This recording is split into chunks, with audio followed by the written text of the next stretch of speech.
Tidak ada yang benar-benar memperhatikan pria itu. Setiap pagi, ia datang lebih awal ke warung kecil di sudut jalan Pasar Lama.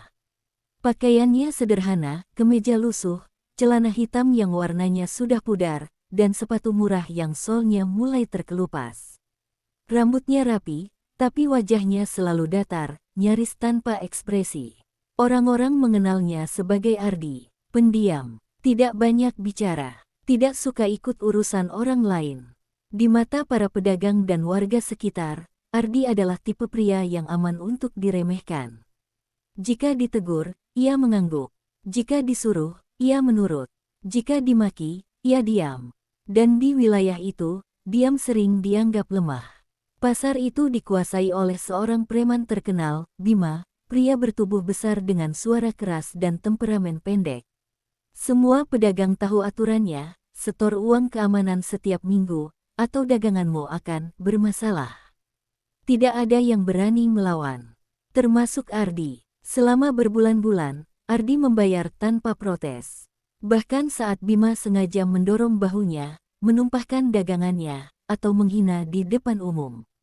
Pria kayak kamu hidup juga cuma numpang, ejek Bima suatu hari, disambut tawa anak buahnya. Ardi hanya menunduk, memungut barangnya, lalu pergi.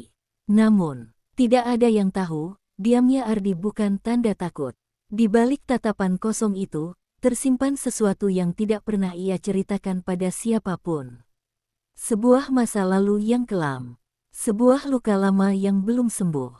Dan sebuah dendam yang selama ini ia kubur dalam-dalam. Malam itu, setelah pasar sepi, Ardi berdiri sendirian di bawah lampu jalan yang redup. Tangannya mengepal pelan, napasnya berat. Untuk pertama kalinya, ia berbisik pada dirinya sendiri. Sudah cukup, tanpa ada yang menyadari. Sejak hari itu, segalanya mulai berubah. Sejak malam itu, Ardi tidak lagi sama. Bukan secara kasat mata, ia masih datang pagi-pagi, masih mengenakan kemeja lusuh yang sama, masih berbicara seperlunya. Tapi ada sesuatu yang berubah di balik sorot matanya. Tatapannya kini lebih tajam, lebih waspada, seolah ia sedang menghitung sesuatu. Hari itu, Bima datang lebih awal dari biasanya. Langkah kakinya berat, suaranya menggema di antara kios-kios yang baru buka. Para pedagang otomatis menunduk, tangan gemetar saat menyiapkan uang setoran. Cepat, jangan bikin gue nunggu, bentaknya. Saat giliran Ardi, Bima berhenti lebih lama. Ia menatap Ardi dari ujung kepala sampai kaki, lalu tersenyum miring. Masih hidup lo, katanya sambil mendorong dada Ardi dengan satu jari. Biasanya Ardi akan mundur, biasanya. Namun kali ini, Ardi hanya menatap lurus ke mata Bima. Tidak berkata apa-apa. 1 detik, 2 detik, udara terasa berat. Anak buah Bima saling pandang. Apa lo? Bima menyeringai, lalu tertawa keras. Jangan sok berani, Di. Lo pikir tatapan doang bisa bikin gue takut? Ardi mengeluarkan uang setoran dan meletakkannya di meja. Tangannya sedikit bergetar, bukan karena takut, tapi karena menahan sesuatu. Bima pergi sambil tertawa, tapi dalam hatinya ada rasa aneh. Untuk pertama kalinya, pria pendiam itu tidak menunduk.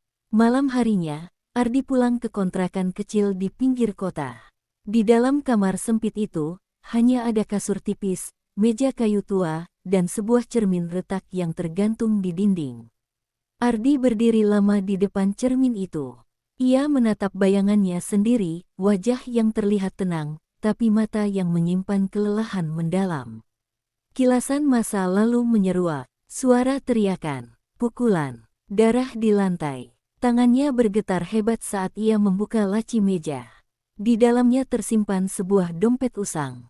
Dari balik lipatannya, ia mengeluarkan sebuah foto lama, foto seorang wanita dan seorang anak kecil. Matanya memerah. Gue janji, ini gak bakal kejadian lagi, bisiknya pelan. Di luar, hujan turun deras. Dan di tengah hujan itu, Bima tertawa bersama anak buahnya, tanpa sadar bahwa ia baru saja salah memilih musuh. Sementara itu, di dalam kamar gelap, Ardi mulai menyusun sesuatu. Bukan dengan emosi membabi buta, tapi dengan kesabaran orang yang sudah terlalu lama menahan luka. Ini bukan tentang uang, bukan tentang harga diri. Ini tentang masa lalu yang dibangkitkan kembali. Hari-hari berikutnya, suasana pasar terasa berbeda. Bukan karena hujan, bukan karena sepi pembeli, tapi karena ketegangan yang tak terlihat. Beberapa pedagang mulai memperhatikan Ardi lebih sering. Ia masih diam, tapi kini gerak-geriknya lebih teratur, lebih waspada. Dan yang paling aneh, ia tidak lagi terlihat takut. Bima juga merasakannya. Setiap kali ia datang menagih setoran, matanya otomatis mencari Ardi. Bukan karena marah, tapi karena rasa terganggu. Preman sepertinya memang tidak suka jika, mangsa, mereka berhenti menunjukkan rasa takut. Suatu sore, saat pasar mulai tutup, Bima mendatangi kios Ardi sendirian. Anak buahnya tertinggal di ujung jalan. "Hei, Di," panggilnya santai tapi penuh ancaman. "Lo akhir-akhir ini berubah, ya." Ardi sedang merapikan barang. Ia berhenti, lalu menoleh perlahan. "Ada yang bisa saya bantu?" Tanyanya datar. Nada itu, tenang, terlalu tenang. Bima mendengus, lalu tiba-tiba menendang kotak dagangan Ardi hingga isinya berserakan ke tanah. "Jangan sok jual mahal," bentaknya. "Ingat posisi lo." Beberapa pedagang melihat dari jauh, tapi tak satu pun berani mendekat. Ardi menatap barang-barangnya di tanah. Napasnya dalam, rahangnya mengeras. Lalu, ia berjongkok dan mulai memunguti satu persatu barang itu. Tidak membalas, tidak melawan. Namun saat berdiri kembali, Ardi berkata pelan, cukup pelan untuk membuat Bima harus mendekat. "Kalau mau cari masalah, jangan di sini." Bima tertawa keras. "Lo ngancem gue?" "Enggak," jawab Ardi. "Gue ngingetin." Untuk sesaat, Bima ingin memukulnya. Tapi entah kenapa, tangannya tertahan. Tatapan Ardi tidak marah, itu justru yang membuatnya merinding. Malamnya, Bima membuat kesalahan besar. Dalam keadaan mabuk, ia dan anak buahnya mendatangi kontrakan Ardi. Mereka menggedor pintu, berteriak, dan merusak motor tua yang terparkir di depan.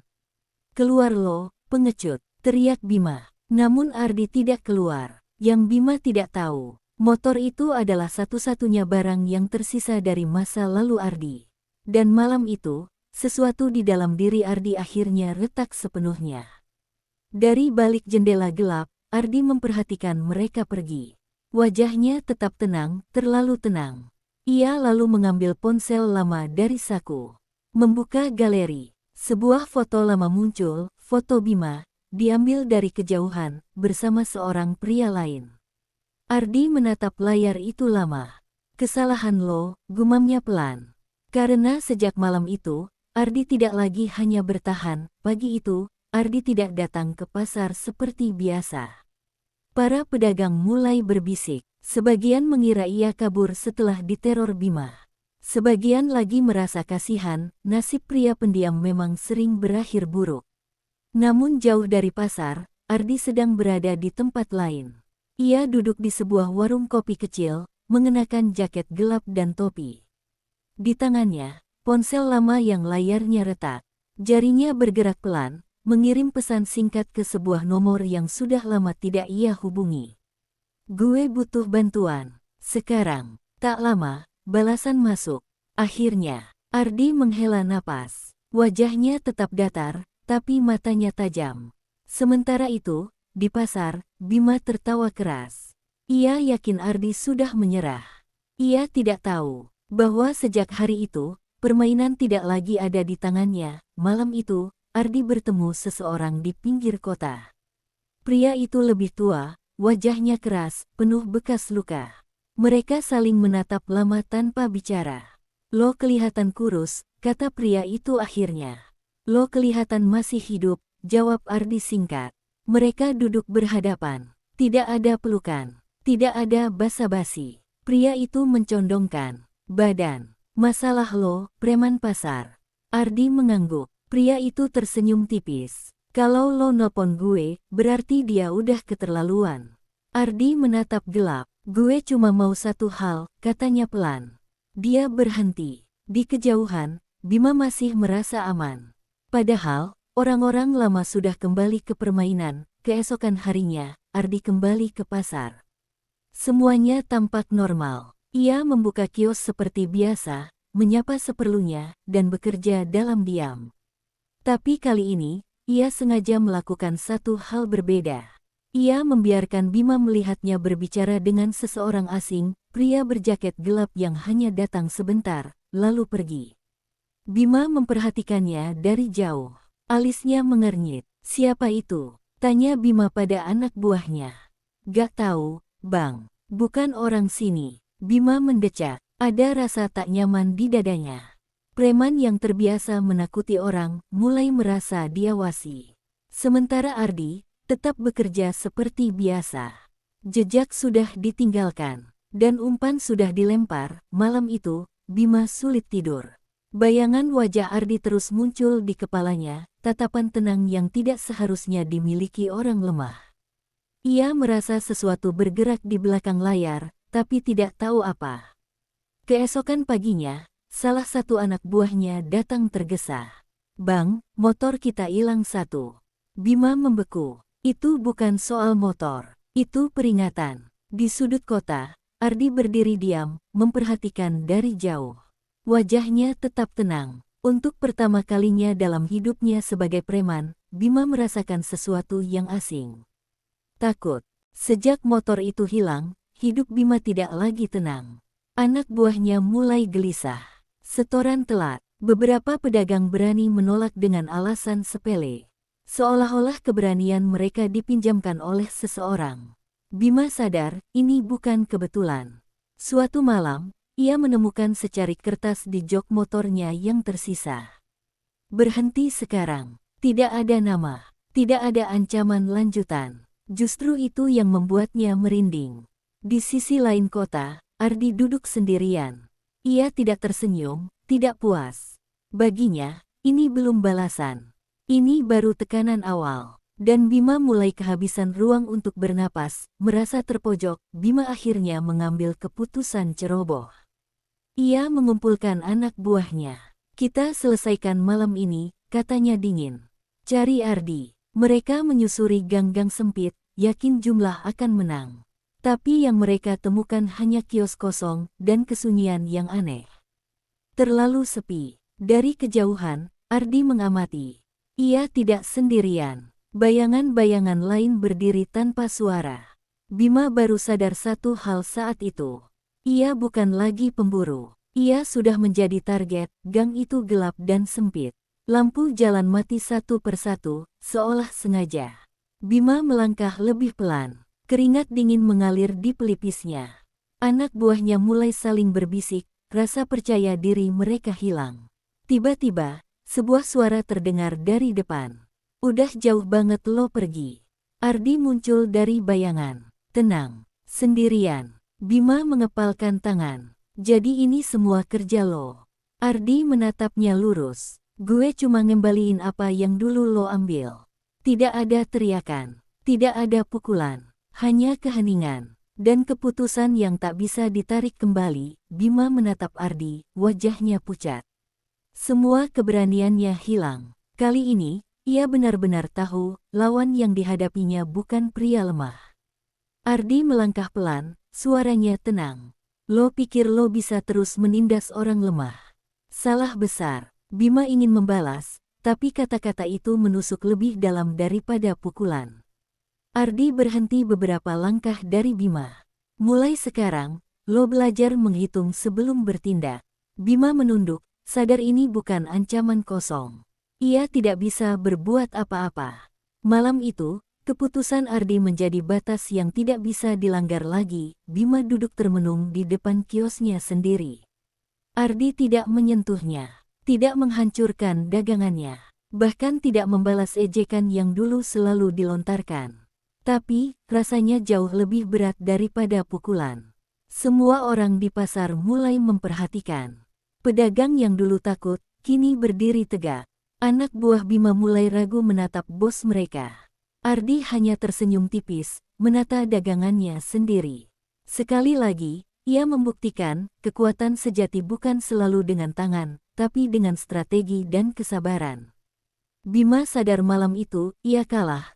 Tanpa seorang pun menyentuhnya, minggu-minggu setelah malam itu, suasana pasar berubah total. Bima tidak pernah menagih setoran lagi.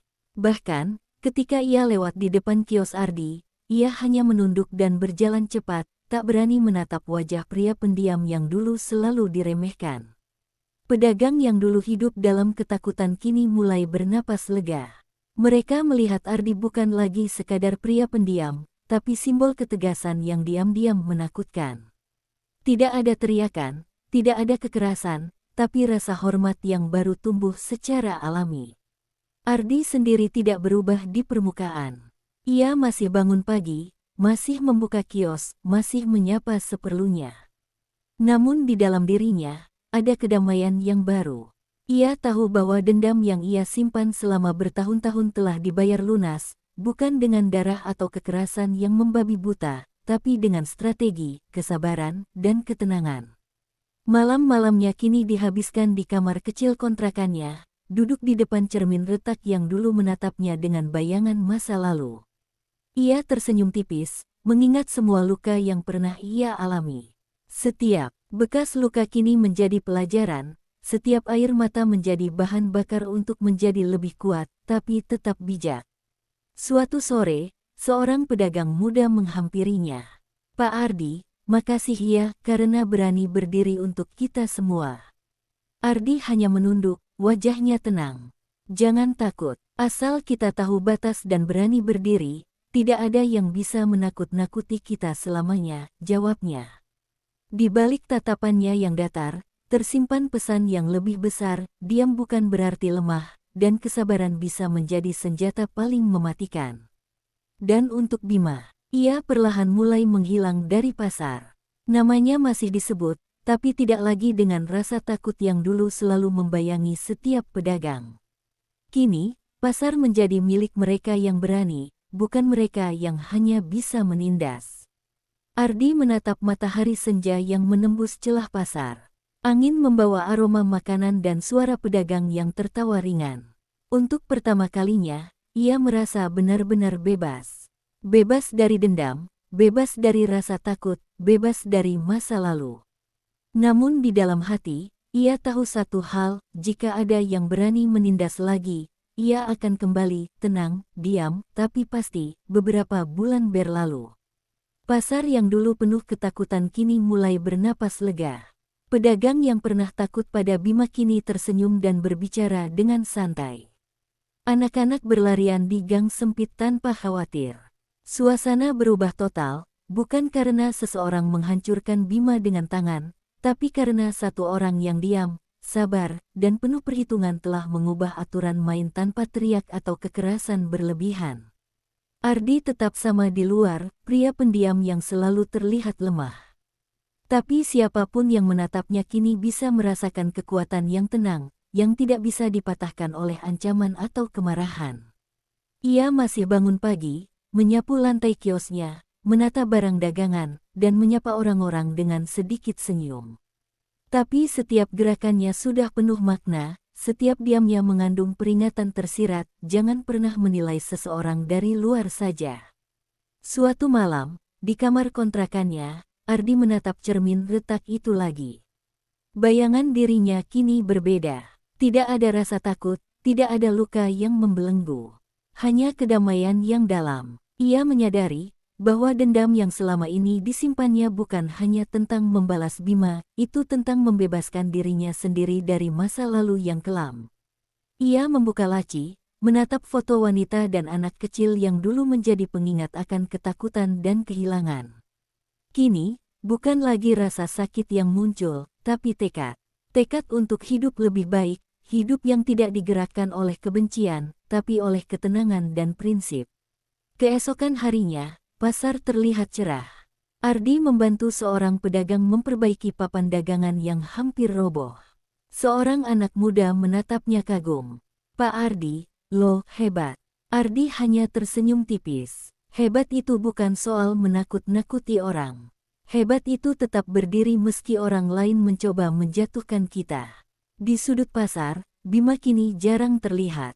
Namanya masih disebut, tapi tidak lagi dengan rasa takut. Ia belajar, setiap tindakan memiliki batas, dan tidak semua orang bisa ditindas begitu saja. Ardi telah mengubah semuanya dengan satu pelajaran yang sederhana namun mendalam, kekuatan sejati bukan dari otot, tapi dari kesabaran, strategi, dan keberanian untuk menghadapi masa lalu. Saat matahari tenggelam, Ardi menatap ke arah jalan yang dulu penuh teror. Angin membawa suara tawa pedagang, aroma kopi, dan kehidupan yang berjalan tenang. Hatinya lega. Ia tahu, setiap luka, setiap rasa takut, setiap dendam yang dulu ia simpan, kini telah menjadi pelajaran hidup. Dan di sana, di tengah keramaian pasar yang tenang, Ardi berdiri. Pendiam, sederhana, tapi penuh kekuatan yang tidak terlihat. Ia bukan lagi sekadar pria yang diremehkan. Ia menjadi simbol bahwa diam bukan berarti lemah, kesabaran bukan berarti pasif, dan dendam yang terkendali bisa mengubah segalanya. Ia menarik napas dalam, tersenyum pelan, dan melangkah ke kiosnya.